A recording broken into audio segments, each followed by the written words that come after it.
জীবনে যে কোনো শখ বা আহ্লাদ পূরণের নির্দিষ্ট একটা সময় থাকে। সঠিক সময়টা পেরিয়ে গেলে শখ হয়তো পূরণ হয় ঠিকই, তবে তৃপ্তিটা ঠিক পাওয়া যায় না। একদম সঠিক। কারণ আমার মা ছিলেন খুব স্টাইলিশ মহিলা, আর আমার বাবা ছিলেন plain living and high thinking এর লোক। আমার আজও মনে আছে, মা একটা কমলা রঙের বেনারসি শাড়ি কিনতে চেয়েছিল। বাবা বলেছিলেন, এখন এত দামি শাড়ির কি দরকার, পরে কিনে দেবে। আসলে তখন আমাদের বাড়ি তৈরি হচ্ছিল।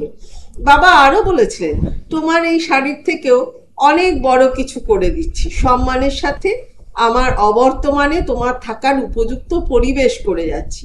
বাবা বাবার জায়গায় 100% ঠিক, কিন্তু মাও বলেছিলেন, তুমি যেদিন কিনে দেবে তখন হয়তো এতটা পাগল করা ইচ্ছেটাই থাকবে না। সত্যি তাই। এরপর বাবা অনেক অনেক দামি শাড়ি কিনে দিয়েছিলেন, কিন্তু মার কোনো আগ্রহ দেখিনি।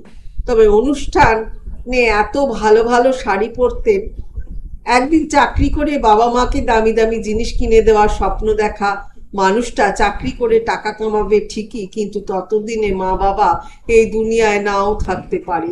জীবনের ছোটখাটো স্বাদ আহ্লাদ খুব দামি জিনিস, এগুলোই একটা মানুষের হৃদয়কে জীবিত রাখে, সতেজ রাখে, প্রাণবন্ত রাখে।